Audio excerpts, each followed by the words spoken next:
Ta'zim yang luar biasa, kecintaan yang luar biasa beliau dapetin dari mana?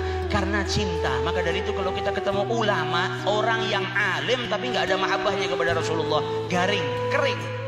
Tapi kalau ada orang yang ilmunya tidak banyak, sedikit, tapi mahabbahnya kepada Rasul SAW luar biasa, maka kita akan dapetin cahaya mahabbah tadi tertular. Seperti para a'immah yang luar biasa. Orang yang punya mahabbah kepada Rasulullah semakin tawadhu, semakin merendah diri.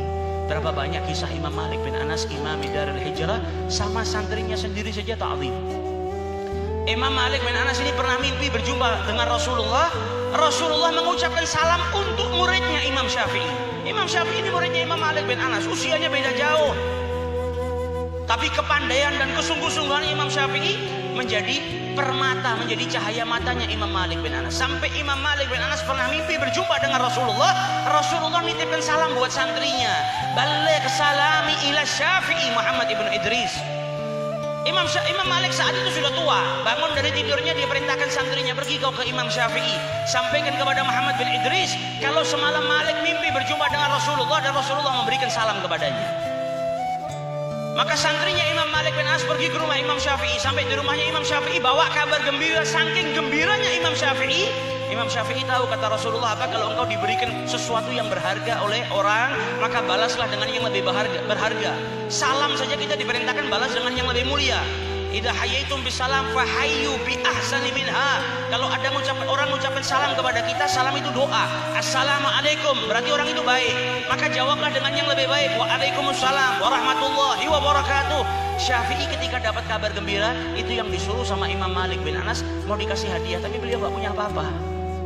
Hanya punya pakaian yang dipakai pada dirinya, itu pakaian yang paling bagus. Pakaian yang di lemarinya pakaian jelek-jelek, yang dipakai ternyata yang paling bagus. Dilepas pakaiannya, diberikan kepada santrinya Imam Malik yang bawa kabar gembira. Pulang ke rumahnya Imam Malik, ditanya sama Imam Malik, apa yang kau sampaikan kepada Syafi'i? Sudah. Kemudian saya diberi hadiah. Apa ini? Bajunya Syafi'i. Kata Imam Malik bin Anas, apa bolehkah aku pinjam bajunya Syafi'i?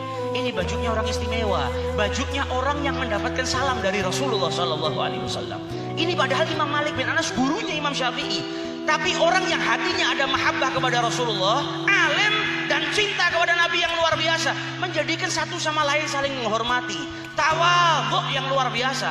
Makanya kalau kita baca sejarahnya para alim ulama yang punya mahabbah, selalu di situ ditulis tatalammat, satu sama lain saling berbagi ilmu. Bajunya Syafi'i diambil, dicuci dengan air, airnya diminum oleh Imam Malik bin Anas, mengharap keberkahannya Imam Syafi'i. Muridnya ngajar di masjid, Imam Malik bin Anas datang ke majelisnya tapi sembunyi di belakang dinding, di belakang tiang, karena kalau nampak takut kalau Imam Syafi'i tidak nyaman, karena ada gurunya duduk di antara para santri. Mendengar keluasan ilmu muridnya, kagum dengan muridnya sendiri, hormat dengan muridnya sendiri. Sampai setelah pengajian di dinding dulu di Masjid Nabawi itu, dinding tersebut ada tulisannya Imam Malik bin Anas sebelum ada renovasi. Ditulis oleh Imam Malik bin Anas, man arada ilmun nafis fa'alaihi bi Muhammad ibn Idris. Barang siapa yang mau ilmu yang berharga, maka hendaknya dia menuntut ilmu atau belajar dengan Muhammad ibn Idris, yaitu Imam Syafi'i. Selesai ngaji, selesai ngajar, Imam Syafi'i tahu kalau ternyata Imam Malik datang ke pengajiannya, duduk di belakang tiang. Beliau datangi, sudah pergi Imam Malik, dan beliau dapati ada tulisan di tiang Masjid Nabawi, pujian dari gurunya untuk muridnya.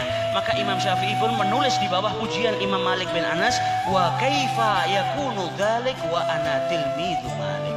Bagaimana mungkin aku ini bisa jadi seperti itu, sedangkan aku adalah santri atau pelajar atau murid daripada Imam Malik bin Anas. Satu sama lain saling menghormati, satu sama lain saling mengagungkan. Ini orang-orang yang di hatinya dipenuhi rasa cinta kepada Rasulullah SAW. Orang kalau di hatinya ada mahabbah, maka dia mendapatkan safwah al-iradah, kemauannya ini yang baik-baik. Makanya orang-orang yang soleh itu kemauannya luar biasa, pengen bangun malam tahajud, pengen begini, pengen begitu, nggak punya kemauan maksiat. Karena apa? Dalam hatinya ada mahabbah kepada Rasulullah SAW. Kemauannya, cita-citanya pengen bangun ini, pengen punya majelis yang di situ dibacakan sejarah Nabi, kepingin punya pengajian sholawat. Nah, kebaikan-kebaikan ini datang dari mana? Dari hati yang suci, hati yang dibersihkan dengan mahabbah kepada Rasulullah SAW.